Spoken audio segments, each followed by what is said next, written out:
Thank you, Gopal, for joining us at Bloomberg TV India. My first question is, obviously, you are the first mover in terms of the 4G service space. How much of a benefit does that give you, considering that there is no one currently there, but there are players who are in the fray, but not yet? How many customers are you looking at for 4G? We've been around in this market for a couple of years. We've launched in Calcutta, we launched in Bangalore, we launched in Chandigarh and a few other cities. And we've learned a lot along the way. We then scaled up. In the last 10 months, I think we built a lot of capabilities to scale up on improving our SIM swap process. So, for 4G, you need something called a USIM, which is a different SIM. And that SIM swap process is literally within minutes. We also have the capability of delivering the SIM to your house. So if you have a postpaid connection, or you want a new postpaid connection, or you want a new SIM, we can deliver it to your home in the 50 cities. We have alliances with Samsung, we have alliances with Flipkart. We've got a whole bunch of attractive plans. We've launched our Wink Movies, which is a 25,000 movies that are available. All of this we have been working for the last 10 months. And we've rolled out our network into 51 cities, and we've got a lot of feedback through the betas that we did. And I think we're now ready to actually go commercial. So we're very excited at this moment to take 4G to nationally. Yeah. Any kind of figure that you have on how many customers? So just to give you a sense, there are about 20 million smartphones that get shipped into India every quarter. 1 year ago, there was no 4G phones coming in. I think this quarter, you're likely to see anywhere between 4 and 5 million devices, which are 4G devices. And this will only grow in coming quarters. So time will tell. I think 3G will continue to be large. 4G will grow, but it will grow rapidly. And of course, there'll be customers with 2G devices as well using it. Because in India, you have people who want to buy a 1,000 rupee device, a 5,000 rupee device, and a 30,000 rupee device. Yeah. Now, very soon you will be joined by Reliance Jio, which is another big player for the 4G market that we have seen for a very long time. And they're looking at, as we hear from sources, they're looking at a big Diwali launch where they will be giving out huge discounts. What is the pricing that you're looking at? So firstly, we for the last 20 years, we've always been in a very competitive market. We respect all competitors. We respect Reliance very deeply. But today, I think the challenge for us is how do we differentiate ourselves and in the minds of the customer. I'm not in a position to comment on what happens to pricing in future and so on and so forth. But what I will tell you is the launch of our Infinity plans on 4G that we launched are really big bucket plans. So it starts at 999 rupees. Now, high-end plans which throw in voice, unlimited calling. We throw in movies, unlimited movies. We throw in music, and we throw in large buckets of data.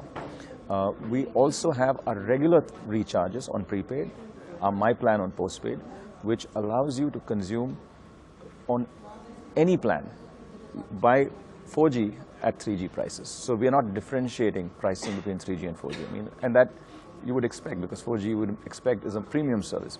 But we're not differentiating that. We're going to keep 4G at 3G prices. Now, we've seen in the past couple of months that 4G ecosystem has grown in a big way. We've seen phones that are much affordable now in the 4G segment.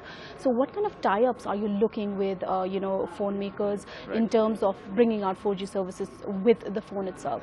One of the things that we really believe in within Airtel as a philosophy is that we believe in an open ecosystem. So we work with all players. We work with device companies. We work with internet companies. So we have struck an alliance with Samsung.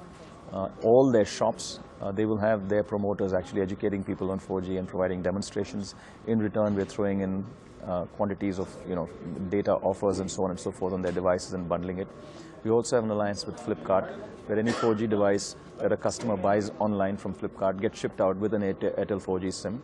And we think that's a very exciting way to actually get 4G into people's hands. Absolutely. Are you looking at also having, Airtel branded phones going forward? Well, I'm not commenting on that because I did read some newspaper reports that there was some speculation on it, but that's a matter of speculation. Well, Airtel could be the first mover in 4G, but you have been around for a very long time. So tell us a bit about your geographical reach currently in terms of 2G, 3G and 4G that you have. So on 2G, we are obviously available in every single town in India, 5,160 towns.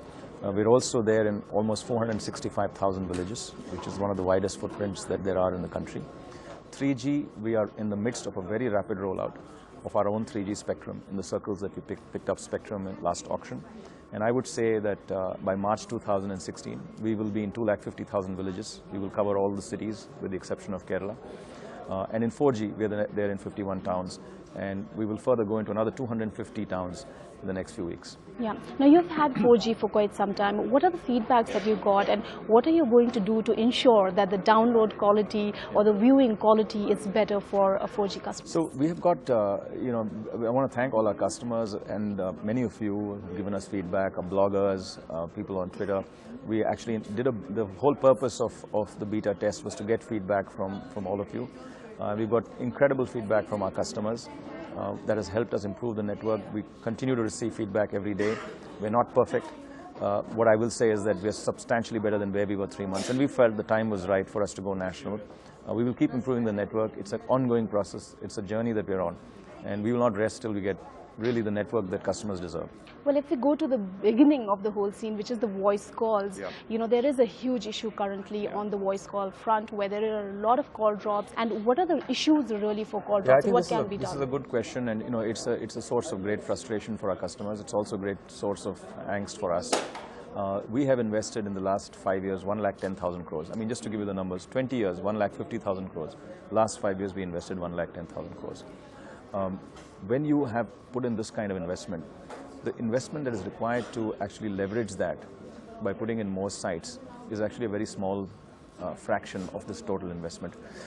So our challenge is, as data is growing, the needs for spectrum is rising. So there is a need for actually more spectrum through various things like sharing, trading, and so on and so forth, which hopefully the government will come out with very soon.